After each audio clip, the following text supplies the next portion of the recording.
gravar a aula. Pronto. Agora está gravando. Então, voltando aqui, né? E eu tenho o terceiro modelo, que são os eixos reversos. Então, eu tenho um eixo que está aqui e outro eixo que está, né, reverso. Ele está a 90 graus também, mas não desse jeito, né? Os eixos, eles não se cruzam. Aqui eles se cruzam. E aqui eles não se cruzam, né? Ele não está paralelo, mas eles estão a 90 graus, mas não se cruzam. Então, é uma maneira de você classificar, né? Uma próxima maneira de classificar, deixa eu conseguir avançar isso aqui.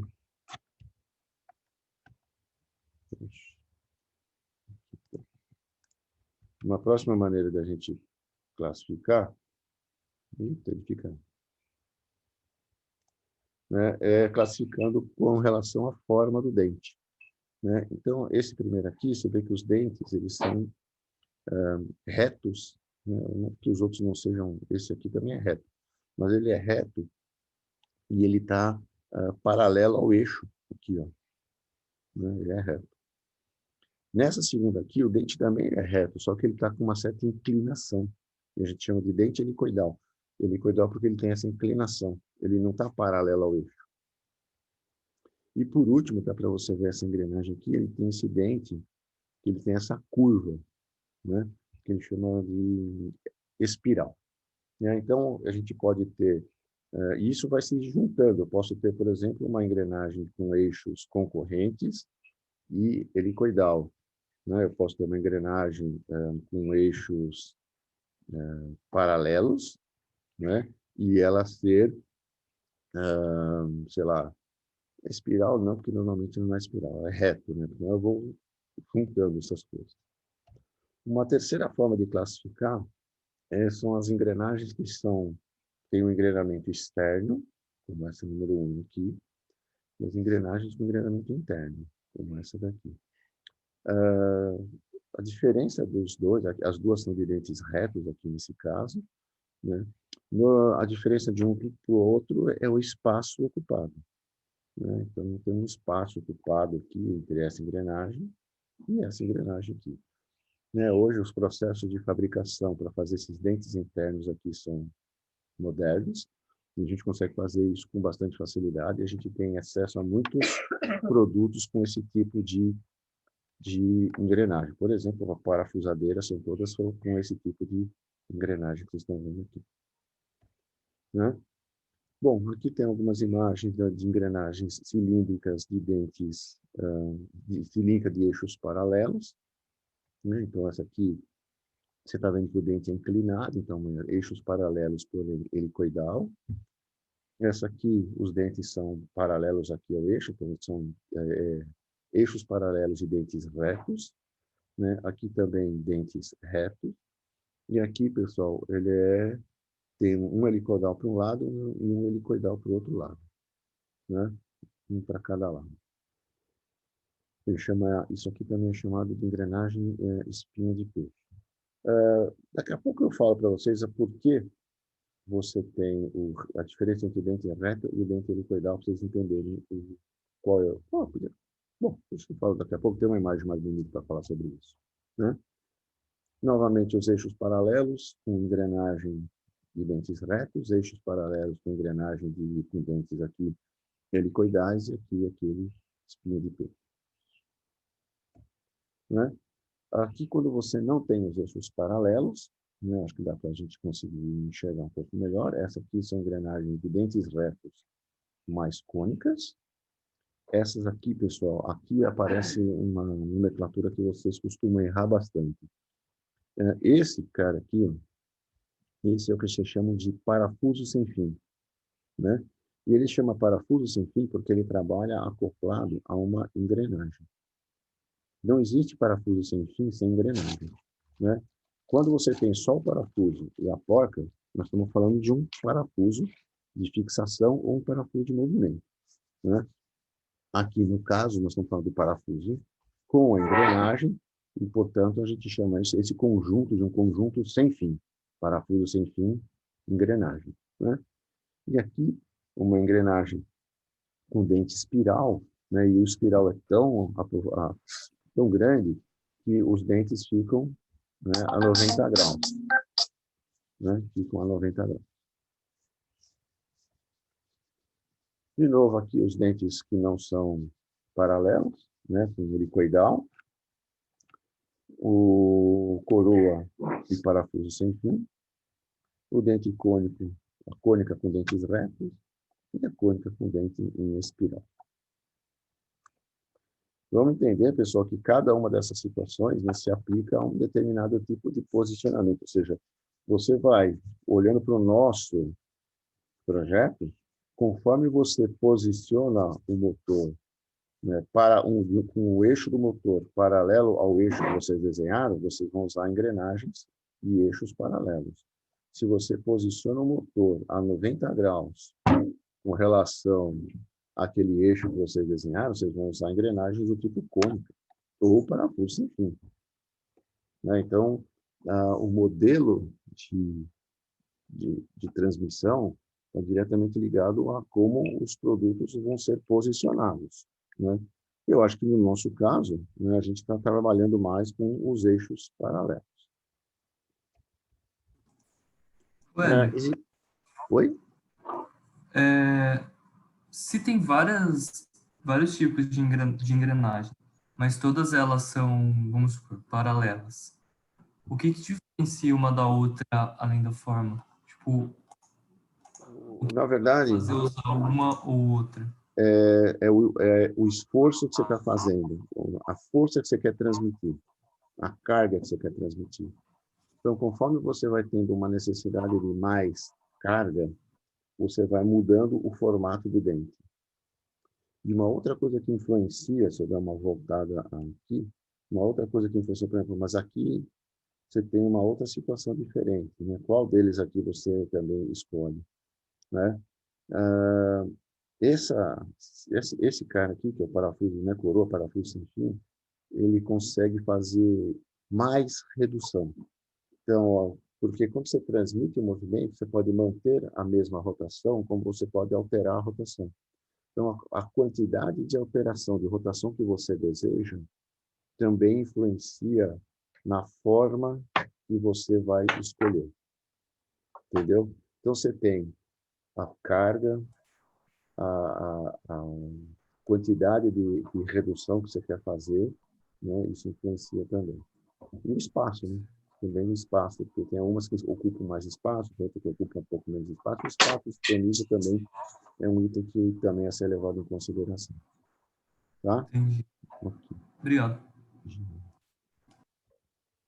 Bom, pessoal, seguindo em frente, tem um outro modelo de engrenamento que a gente conhece, que a gente chama de cremalheira, onde a gente continua mantendo a parte de um dos lados a engrenagem, e do outro lado a gente pega a engrenagem e estica, né?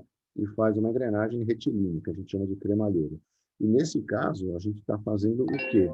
Nós estamos transformando o movimento de rotação num movimento linear. E isso é uma coisa muito interessante, né? Não tem muitos mecanismos que são capazes de fazer esse processo de transformar o movimento de rotação num movimento linear de forma simples como essa da cremalheira, né? Logicamente, eu posso fazer o reverso, né? Eu posso mexer a cremalheira, né, e rodar aqui. Eu faço o movimento reverso também pode acontecer. Tá? Com relação ao tamanho, pessoal, a engrenagem, como eu mostrei para vocês, ela tem muitos tamanhos diferentes, né? E conforme ela vai aumentando e diminuindo de tamanho, a gente vai tendo ela mais material. Uma engrenagem pequena, ela é maciça, como vocês estão vendo aqui. E uma engrenagem grande, com muitos dentes, a gente faz uns alívios aqui de material, né, para deixar o conjunto mais leve, né? Senão ele fica muito pesado, né? Normalmente as engrenagens, essas maiores, são feitas de aço, né? Então, ou são feitas de ferro fundido, são pesadas. E aí a gente tem que fazer um pouco de alívio para poder, até para manipular um negócio pesado desse. E aí vem uma parte importante, né? Nomenclatura. Então, vamos trabalhar agora com essa questão da nomenclatura. Deixa eu tentar tirar isso aqui da minha frente um pouquinho, né? Isso aqui, como é que eu faço aqui? Ah. Vou botar uma posição aqui que me atrapalha, mas vocês não sei se ficam vendo isso, mas aqui acho que atrapalha menos. Então, pessoal, aqui nós temos a questão da nomenclatura, né? Deixa eu fazer aqui uma coisinha. E vou pegar aqui mais fácil. Pronto, aí não fica dependendo aqui. Aqui tem a questão da nomenclatura e a gente precisa entender isso, porque isso vai ser solicitado na tarefa de vocês. Então, a engrenagem em si, a forma geométrica, vocês acabaram de ver. Agora, vocês precisam entender um pouco a nomenclatura. Então, vamos pegar aqui. Você vê que quando ele desenha a engrenagem, você tem o dente, você tem um diâmetro que ele chama aqui, ó, diâmetro externo, um diâmetro maior, né? Você tem aqui um diâmetro aqui no meio do dente, você tem um diâmetro aqui no fundo do dente, né?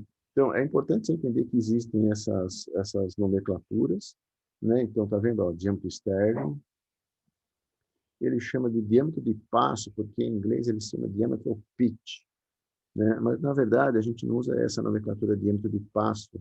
Em português, a gente chama de diâmetro primitivo. Tá? Então, um pouco de atenção nesse nome aqui. Pessoal, bateu aqui meus 10 minutos. Quando eu terminar, quando cair, a gente volta novamente no mesmo link. E a gente tem aqui o diâmetro de base, ou diâmetro de fundo aqui também. Tá? Então, é importante. E eu queria que vocês notassem que os círculos que estão tangentes, né? Aquele que está tangente, um tangenciando o outro, é exatamente a dimensão do círculo de passo, ou o diâmetro primitivo. Então, normalmente, quando a gente fala de engrenagens, a gente não fala nem de diâmetro externo, nem de diâmetro interno. Nós falamos de diâmetro primitivo, porque é onde ocorre a tangência e ocorre o ponto de contato de um dente com o outro. Então, isso ocorre nesse diâmetro primitivo, que é um diâmetro imaginário, né? Mas, quando você vai, por exemplo, calcular a distância entre centros, você vai pegar o raio do diâmetro primitivo e mais o raio do outro diâmetro primitivo. E aí você vai saber a distância entre centros. Então, a distância entre centros é calculada pelo diâmetro primitivo. Tá? Então, esse é um primeiro ponto importante que a gente vê aí na nomenclatura da engrenagem, né? Outra coisa interessante é a forma do dente. A forma do dente, ele é arredondado. Esse dente, ele não é uma coisa retangular, aqui, ele tem um arredondamento, né? Esse arredondamento, ele é feito de uma forma tal que permite o melhor engrenamento, tá? E esse arredondamento, o mais comum que a gente encontra, é o que eles chamam de forma involuta, né? Forma involuta. É uma forma de fazer esse arredondamento, e é o mais comum. E é basicamente o que vocês vão encontrar, eu acho que em toda a sua vida profissional, que se mexer com engrenagens. Tá? Então, mostrando um pouquinho essa forma involuta para vocês, né? Essa curva aqui é o que a gente chama de involuta. É uma curva interessante, né? De onde ela surgiu, esse formato de curva? Ela surgiu de uma coisa muito simples. A pessoa pegou um disco, enrolou um fio, né? E uma das pontas do fio ele começou a puxar e desenrolar. Conforme ele puxou esse fio e começou a desenrolar, formou a curva. E essa é a curva que eles chamam de curva involuta, né? Que é essa curvatura do dente, né? Logicamente, isso gera também uma grande facilidade no processo de desenho dessas curvas de dente, né? Isso forma uma geometria simples de ser desenhada também, né? Principalmente quando você tem esse tipo de situação aqui. Você fala, isso aqui é assim, isso aqui é assim, a gente consegue desenhar com certa facilidade, porque aqui eu tenho um ponto e aqui eu tenho outro diâmetro a partir desse centro que está aqui, né? Então é fácil de desenhar. O que foi feito também? Foi feito o quê? Foi juntado as curvas involutas, né? De dois diâmetros diferentes. Ou seja, onde esses involutos, essas curvas involutas, elas se encontram. E foi percebido que elas se encontram, né, se encontram em um determinado ponto aqui, ó, que passa por essa reta tangente, né? Então, dentro da geometria de construção do dente, eles, por serem curvas, eles se encontram num ponto só. Então, eles têm um ponto de contato. Tá? Então, o dente não encosta toda a superfície de um dente no outro, encosta somente num ponto, por causa da curvatura. Certo? E aí, quando eles foram estudar um pouco melhor a geometria desse ponto de encontro, eles encontraram que eles se encontram em cima dessa reta tangente. Não só visualizaram esse ponto e essa reta tangente, como eles visualizaram que, conforme o contato ocorre, esse ponto se desloca também em cima dessa reta tangente. Então, esse ponto vermelho que vocês estão vendo é o ponto de contato de um dente com o outro durante o engrenamento, e você vê que ele ocorre em cima dessa reta tangente. Então, essa reta tangente tem uma função muito especial, não é? Que é mostrar aonde a força está ocorrendo de um dente para o outro. Ok? Então, dá para vocês verificarem aí. Ó.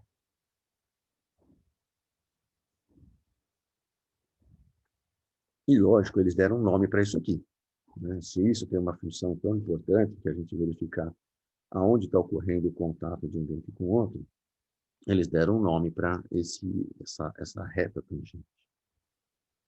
Né? Deram um nome para essa reta tangente. Essa reta tangente, vamos já falar o nome dela, ela está a um determinado ângulo. Se você pegar o ângulo na horizontal, pegar o ângulo dessa reta tangente com relação à horizontal, você vai ter um negócio chamado ângulo de pressão. Né? Por quê? Porque é o ângulo, né, onde vai ocorrer a pressão de um dente com o outro. Tá vendo? Então, ângulo de pressão. Toda vez que você for desenhar a engrenagem, pessoal, você vai ser solicitado alguns parâmetros técnicos. Um desses parâmetros técnicos é saber que ângulo é esse. Né? Porque se eu mudar a curvatura do dente, eu mudo esse ângulo aqui também. Se eu usar a curva involuta, eu tenho esse ângulo. Se eu mudar essa curva para um outro tipo de curva, eu mudo esse ângulo também. Tá? Então, entender isso é importante. Né? O que é um ângulo de pressão? Muito bem. Olhando de novo agora para a engrenagem, né, e aí ficando um pouco mais sofisticado, você vai perceber que eles pegaram a engrenagem, o dente da engrenagem, né, e fizeram lá várias outras nomenclaturas. Né? Então, coisas simples como largura, né? Você vai ver que o topo ele é plano, ele não é pontudo. Né? Você vai ver que no fundo você tem esses raios de arredondamento. Né? Você vai ver que ele dividiu a engrenagem na parte de cima. Então, eu tenho esse raio aqui, ó, que é o meu raio do diâmetro primitivo. Não é? Da parte de cima, eu tenho, eles chamaram de adendo, da parte de baixo eles chamaram de dedendo. Bom, isso são nomenclaturas mais sofisticadas para quem constrói engrenagens, fazer alguns ajustes. É bom você saber que isso existe, mas a gente não vai lidar com isso. Né? Temos uma coisa chamada passo, né, que é do começo aqui do dente até o começo do outro dente. Né? Que mais? Esse é o fundo da engrenagem, esse é o topo da engrenagem. São coisas, né? A face aqui de contato ele chama de flanco. Né? Então, daí esses contatos, a nomenclatura. E aí, novamente o nosso desenho, né? Nesse caso agora, os dentes encostados, a pressão acontecendo exatamente na linha dessa reta tangente, e com a horizontal forma um ângulo que a gente chama ângulo de pressão, né? E ele é padronizado a 20 graus, né? Para a curva involuta. Então, para a curva involuta, o ângulo de pressão é 20 graus. E eu queria que você notasse também que existe aqui esse círculo, que não é o círculo de base, né? é o círculo de diâmetro pitch, ou círculo de diâmetro primitivo, que eles se encontram tangentes aqui. Né? Então, aqui ele está tangente, tem um certo ângulo, né? Os dentes estão se encostando em cima dessa reta tangente num ângulo de pressão. Né? Importante entender essa nomenclatura, porque vão ser solicitados a isso da margem contínua. Você vai solicitar qual o ângulo de pressão? 20 graus. Agora, você tem que saber por que você está, o que significa esse ângulo de pressão. Muito bem. Aqui, pessoal, o ângulo de pressão de 20 graus é a forma do dente, e, pessoal, vai cair, está menos de 1 minuto. Né? E aqui, um ângulo de pressão de 14,5, como é que é o formato do dente, e um ângulo de pressão de 25, qual é o formato do dente. Né? Então, tá aí para vocês verem a diferença, né, do formato da curva, como influencia o ângulo de pressão. Aí eu acho que eu vou deixar cair para a gente voltar, então, na sequência aqui com essa imagem.